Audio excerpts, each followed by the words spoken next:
Tua figlia ti guarda negli occhi e ti chiede: perché la mamma bacia un altro uomo quando tu sei al lavoro? Dopo 9 anni di matrimonio, non avrei mai immaginato che fosse mia figlia a scoprire il tradimento di mia moglie. In questo video ti racconto come una semplice domanda ha fatto crollare tutto e alla fine ti rivelerò cosa ho fatto per proteggere mia figlia da tutto questo dolore. Io ho 34 anni e lavoro come supervisore in un centro di smistamento postale. Mia moglie ne ha 32 e lavora part-time come receptionist in uno studio dentistico. Abbiamo una sola figlia, che ha compiuto 6 anni lo scorso mese. Quel giorno tornai a casa dal lavoro verso le 6:15. Mia moglie stava finendo di preparare la cena, mentre nostra figlia giocava con le bambole in salotto. Cenammo insieme, come famiglia, e ci raccontammo la giornata. Mia moglie disse che la sua migliore amica stava avendo di nuovo problemi coniugali. Spiegò che suo marito faceva molti straordinari e che tra loro c'era pochissima comunicazione. Mi dispiacque sentirlo, perché dall'esterno sembravano una coppia molto solida. Dopo cena, mia moglie andò a farsi una doccia mentre io sistemavo la cucina. Nostra figlia mi aiutò a mettere i piatti in lavastoviglie e parlammo della sua giornata a scuola. Mi raccontò della lezione d'arte e di come stava imparando a disegnare i fiori. Intorno alle 8 portai nostra figlia di sopra per iniziare la routine della buonanotte. Ci lavammo i denti insieme, poi l'aiutai a mettersi il pigiama. Scelse un libro su una principessa e ci sedemmo sul suo letto per leggerlo insieme. A metà della storia, mia figlia mi guardò con quegli occhioni marroni. Mi fece una domanda che mi gelò il sangue nelle vene. Papà, perché la mamma bacia lo zio Mike in quel modo quando tu sei al lavoro? Sentii il cuore accelerare, ma cercai di restare calmo per il suo bene. Le chiesi cosa intendesse con in quel modo e quando fosse successo. Lei spiegò che lo zio Mike era venuto un giorno a sistemare il lavandino della cucina. La mamma le aveva detto di andare a giocare in camera mentre lui lavorava, ma lei ebbe sete e tornò in cucina a prendere dell'acqua. Lì vide la mamma e lo zio Mike che si baciavano come fanno i grandi nei film. Disse che era diverso da come la mamma e io ci baciamo quando ci salutiamo. Descrisse come si abbracciavano a lungo, stretti l'uno all'altra. Le chiesi se era sicura che fosse proprio lo zio Mike e non qualcun altro. Scosse la testa e disse che lui era arrivato con il suo camioncino rosso. Aggiunse che la mamma sembrava sorpresa di vederla in cucina. Disse anche che la mamma gli disse in fretta che doveva andare via perché il lavandino era aggiustato. Mia figlia non aveva idea di cosa stesse raccontando. Per lei era solo una cosa strana e confusa che aveva visto e che voleva capire. Finimmo di leggere il libro e la rimboccai come ogni sera. Le dissi che a volte i grandi si comportano in modi strani e che era giusto fare domande.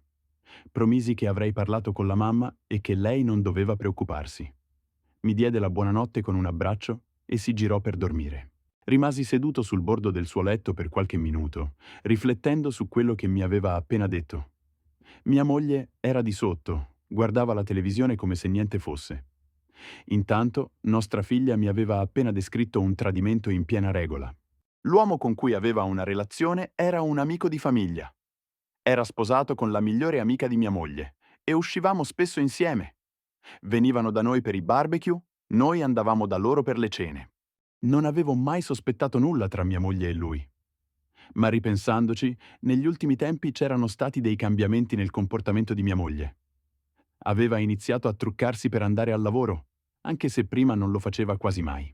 Cominciò anche a voler fare le commissioni da sola, lasciando a casa nostra figlia. La settimana prima disse che il lavandino della cucina aveva dei problemi. Mi offrii di guardarlo nel fine settimana, ma lei mi disse di non preoccuparmi. Disse che il suo amico era bravo con la manutenzione e poteva sistemarlo durante la settimana. All'epoca pensai fosse un gesto carino da parte sua. Ora capivo che era solo una scusa per restare da sola con lui. Scesi in soggiorno e trovai mia moglie raggomitolata sul divano sotto una coperta. Stava guardando un reality show e sembrava totalmente rilassata. Quando mi vide, mi sorrise e mi chiese se nostra figlia si era addormentata facilmente e se le era piaciuto il libro. Le risposi mentre la mia mente correva a ciò che mi aveva detto nostra figlia. Mi sedetti accanto a lei sul divano e guardammo la TV insieme. Tutto il tempo pensavo a come affrontare la situazione. Una parte di me voleva affrontarla subito e chiederle spiegazioni. Un'altra parte sapeva che dovevo agire con intelligenza. Dovevo anche pensare a nostra figlia e a come tutto questo l'avrebbe influenzata, se fosse stato vero. Mia figlia, in modo innocente, aveva rivelato qualcosa che poteva distruggere la nostra famiglia. Ma dovevo essere sicuro che stesse dicendo la verità prima di prendere decisioni importanti. I giorni successivi sarebbero stati fondamentali per osservare e pianificare. Continuai a ripensare a ciò che mi aveva raccontato nostra figlia. Più ci pensavo, più i dettagli combaciavano. Mia moglie aveva insistito per sistemare il lavandino proprio mentre io ero al lavoro. Aveva chiesto proprio a lui di farlo, invece di chiamare un idraulico o aspettare me. Si era anche assicurata che nostra figlia non fosse presente mentre lui era lì. Non erano i comportamenti di chi chiede un semplice favore. Mia moglie lavorava nello studio dentistico il lunedì, il mercoledì e il venerdì, dalle 9 alle 3. Nei giorni liberi di solito portava nostra figlia alle sue attività o faceva le faccende domestiche. Ma ultimamente trovava sempre più scuse per lasciarla con sua madre. Diceva che doveva fare la spesa o occuparsi di cose che era meglio fare da sola. Cominciai a chiedermi quante di quelle commissioni fossero in realtà incontri con il suo amante. Il martedì della settimana successiva decisi di mettere alla prova i miei sospetti. Le dissi che dovevo fare tardi al lavoro per carenza di personale. Era una bugia, ma volevo vedere come avrebbe reagito all'idea di avere una serata libera. Sembrò contenta e disse che avrebbe ordinato la pizza per lei e nostra figlia. Alle 5 parcheggiai l'auto a qualche isolato di distanza e tornai a piedi verso casa. Mi nascosi dietro alcuni alberi da cui potevo osservare l'ingresso senza essere visto. Alle 6:30 in punto, il camioncino rosso dell'altro uomo entrò nel nostro vialetto. Scese con una piccola cassetta degli attrezzi che sembrava più una scusa. Mia moglie aprì la porta prima ancora che bussasse, segno che lo aspettava. Si abbracciarono sull'uscio e fu un abbraccio lungo, troppo per due semplici amici. Li vidi entrare in casa insieme. Dopo circa un'ora il camioncino ripartì. Aspettai un'altra ora prima di tornare a casa per mantenere la mia copertura. Quando rientrai, mia moglie e nostra figlia stavano finendo di mangiare la pizza. Mia moglie sembrava un po' agitata, si sistemava i capelli e i vestiti in continuazione. Nostra figlia corse ad abbracciarmi e disse che lo zio Mike era tornato e aveva aggiustato qualcosa in bagno. Le chiesi della visita e lei rispose con disinvoltura. Disse che lui aveva notato un rubinetto che gocciolava la settimana precedente e si era offerto di sistemarlo. Lo ringraziò per l'aiuto e disse che ci aveva fatto risparmiare l'idraulico. Il suo racconto sembrava plausibile, ma io sapevo cosa avevo visto. L'abbraccio alla porta e il suo nervosismo dicevano tutt'altro. La settimana successiva continuai a osservare con più attenzione. Notai che mia moglie mandava più messaggi del solito ed era molto più protettiva con il suo telefono. Prima lo lasciava ovunque in casa senza preoccuparsi. Ora invece lo portava sempre con sé e lo teneva girato con lo schermo verso il basso. Notai anche un cambiamento nella nostra intimità. Vivevamo quella che nei forum di Reddit chiamano camera morta. Andava a dormire prima di me e si svegliava più tardi, riducendo il tempo che passavamo insieme. Quando stavamo insieme, era distratta e controllava il telefono di continuo. Tutti questi cambiamenti coincidevano con il comportamento di qualcuno emotivamente coinvolto altrove. Il giovedì seguente decisi di fare un altro test. Dissi a mia moglie che avrei fatto un doppio turno e non sarei tornato prima di mezzanotte. Anche stavolta non era vero, ma volevo creare un'altra occasione per farli incontrare. Lei si mostrò dispiaciuta per la mia lunga giornata e disse che avrebbe tenuto la cena calda. Seguii lo stesso piano, parcheggiai lontano e mi appostai a osservare la casa. Quella volta il suo amante arrivò verso le 7:15. Non aveva con sé una cassetta degli attrezzi, ma una bottiglia di vino e un sacchetto di cibo da asporto. Non era lì per aggiustare nulla, era una cena romantica pianificata. Rimase in casa per oltre 2 ore prima di andarsene intorno alle 9:30. Io rientrai più tardi per restare coerente con la mia scusa. Quando arrivai, mia moglie era già a letto. Disse che era stanca e aveva cenato presto con nostra figlia. ma io sentivo ancora l'odore del vino e di cibi che non avevamo in frigo. Inoltre, notai 2 bicchieri di vino nella lavastoviglie, e questo confermò i miei sospetti. La mattina seguente decisi di parlare con nostra figlia di ciò che aveva visto. Aspettai che mia moglie uscisse per andare al lavoro. Poi affrontai l'argomento con delicatezza. Le chiesi se lo zio Mike fosse venuto spesso a sistemare cose mentre io ero al lavoro. Rispose di sì e contò con le dita che era venuto 3 volte di recente. Disse anche che ogni volta la mamma la mandava in camera sua. Poteva però sentire le loro voci e le risate che provenivano dalla cucina o dal salotto. Aggiunse che la mamma sembrava sempre più felice dopo le visite dello zio Mike. Cantava canzoni e aveva un umore migliore per il resto della sera. Le sue osservazioni dipingevano il quadro chiaro di una relazione extraconiugale in corso. Gli incontri avvenivano regolarmente quando io non ero a casa. Mia moglie stava deliberatamente tenendo nostra figlia lontana per non farle vedere nulla. Mi resi conto che avevo bisogno di prove concrete prima di affrontare la situazione. La testimonianza di una bambina di 6 anni non sarebbe bastata in un eventuale divorzio. Dovevo documentare la frequenza degli incontri e, se possibile, coglierli sul fatto. Ma dovevo anche stare attento a non traumatizzare nostra figlia, né creare drammi inutili. La fase successiva richiedeva una pianificazione ancora più attenta. Avevo ormai confermato che i miei sospetti erano fondati, ma mi servivano prove. Decisi di affrontare mia moglie il sabato pomeriggio successivo. Volevo farlo quando nostra figlia non fosse in casa. Fortunatamente mia suocera si era offerta di portarla allo zoo per tutta la giornata. Era l'occasione perfetta per parlare apertamente. Dopo che se ne andarono, trovai mia moglie nel nostro ufficio di casa mentre pagava le bollette. Era seduta alla scrivania con tutti i documenti sparsi davanti a sé. Entrai e chiusi la porta, attirando subito la sua attenzione. Mi guardò e mi chiese se andasse tutto bene, perché sembravo serio. Mi sedetti di fronte a lei e presi un bel respiro. Le dissi che dovevamo parlare delle visite del suo amico e di ciò che avevo scoperto. Il suo volto cambiò all'istante e diventò visibilmente nervosa.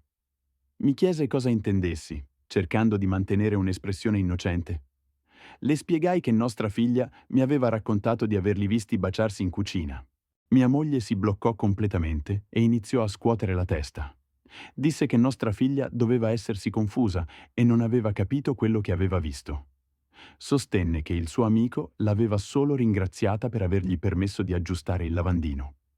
Le dissi che nostra figlia aveva descritto il bacio come da grandi e che era durato a lungo. Mia moglie insistette che si trattava solo di un malinteso. Disse che i bambini spesso fraintendono ciò che vedono tra gli adulti. A quel punto le dissi che avevo osservato la casa e visto il suo amico entrare più volte. Le descrissi le sue visite, il vino, il cibo da asporto, gli abbracci prolungati sulla porta. Rimase in silenzio per un attimo, poi, con mia sorpresa, non pianse e ammise tutto. Disse che aveva sviluppato dei sentimenti per lui. Affermò che tutto era iniziato in modo innocente, mentre lui la aiutava con dei lavoretti in casa. Cominciarono a parlare dei loro matrimoni e scoprirono di avere molto in comune. Sostenne che il bacio visto da nostra figlia era stata la prima volta che avevano superato il limite. Le dissi che non credevo a quella versione, viste le visite ripetute e segrete. Lei cercò comunque di negare e mi supplicò di darle un'altra possibilità. Disse che avrebbe chiuso subito con lui. Le chiesi da quanto tempo mi stava mentendo. Ammise che andava avanti da circa 6 settimane.